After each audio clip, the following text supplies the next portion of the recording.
បងចឹងនេះគឺជារបៀបតម្លើងឈុតកូនធុងស្មាច់កំប៉ុងខៀវហើយនឹងអ៊ីណុកដែលតាក់ទងជាមួយនឹងធុងស្មាច់នេះគឺយើងមានរន្ធរហូតទឹកទាំងអស់3ណាបងដែលទី1គឺយើងមានរន្ធទឹកចូលបងអញ្ចឹងទឹកចូលបងអាចមើលនៅកន្លែងព្រួយកន្លែងនេះមកកន្លែងព្រួយខាងក្នុងនេះបាញ់ចូលក្នុងគឺទឹកចូលហើយសម្រាប់ក្បាលព្រួយដែលបាញ់ចេញទៅក្រៅបែបនេះគឺទឹកចេញដែលយើងត្រូវយកទៅប្រើប្រាស់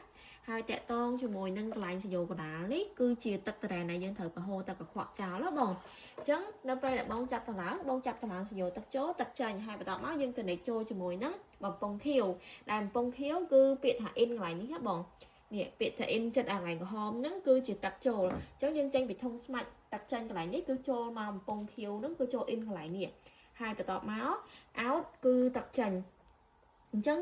ទឹកចេញកន្លែង out នេះគឺយើងយកទៅ connect ជាមួយនឹង inox ដែលក្រោយគេនេះអញ្ចឹង inox ក្រោយគេយើងចេញពីបំពង់ខៀវមកគឺយើងចូលមកគឺយើងចូលកន្លែងនេះណាបងអញ្ចឹងកន្លែងកណ្ដាលនេះគឺជាទឹកចូលរបស់ inox ហើយក្បាលខាងលើនេះគឺជាទឹកស្អាតចេញដែលយើងយកទៅប្រើប្រាស់អញ្ចឹងនៅពេលដែលបង connect សយោហើយអស់ទី1គឺបងត្រូវការសម្អាតក្បាលវ៉ាន់កាច់ក្បាលវ៉ាន់លាងសម្អាតសិនដោយសារសារធាតុចម្រុះក្នុងនេះយើងត្រូវការកាច់សម្អាតក្បាលវ៉ាន់ណាបងអញ្ចឹងបងមកមើលកន្លែងនេះកន្លែងនេះយើងមានពាក្យថា back wash fast train ជាមួយនឹង filter នេះបងឃើញទេអញ្ចឹងពាក្យថា back wash នេះគឺការលាងសម្អាតពីក្រោមឡើងទៅលើ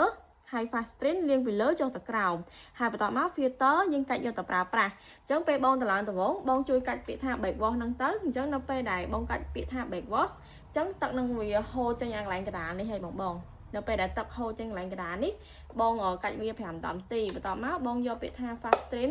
កាច់បែបនេះមក5-10នាទីទៀតនិយាយទៅបងកាច់មកកាច់ទៅកាច់មកបែបហ្នឹងពីបញ្ចុំទៅតតែរហូតបងឃើញថាទឹកដែលចេញពីសយោក្រានេះវាថ្លាចឹងនៅពេលដែលវាថ្លាបងចាំកាច់ទៅលើពាក្យថា filter ចឹងកំឡុងពេលដែលបងកាច់ហ្នឹងកន្លែងពងខៀវនេះបងគួរតែដោះតម្រងចេញសិនទៅនេះបងយើងធ្វើបែបនេះនេះយើងដោះតម្រងពងខៀវនេះចេញឬក៏បងមិនទាន់ដាក់ក៏បានដែរបងឲ្យវានៅបែបនេះសិនទៅដើម្បីជៀសវាងនៅពេលដែលបងសម្អាត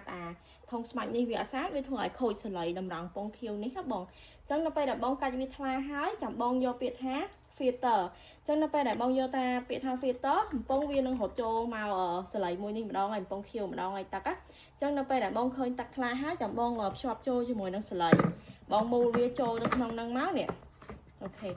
មូលវាឲ្យចិត្តមកកុំឲ្យវាលេចជ្រាបទឹកអញ្ចឹងបងមូលចិត្តហើយចាំបងចូលទៅពាក្យថា inox កន្លែង inox នេះម្ដងអញ្ចឹងនៅពេលដែលបងចូល inox អញ្ចឹងកន្លែង inox នេះបងជួយដោះតម្រងចេញសិនឬក៏បងជួយប្រហូរទឹកចោលសិនក៏បានដែរដើម្បីឲ្យកុំឲ្យវាមានពពុះបងដោយសារតម្រងថ្មីយើងត្រូវការលាង inox ដូចគ្នាអញ្ចឹងនៅពេលដែលបងប្រហូរទឹកចោលកន្លែង inox នេះឲ្យថ្លាអស់ពពុះហើយចាំបងយកទឹកហ្នឹងយកទៅប្រើប្រាស់ទូទៅបានពេញមួយផ្ទះឲ្យបង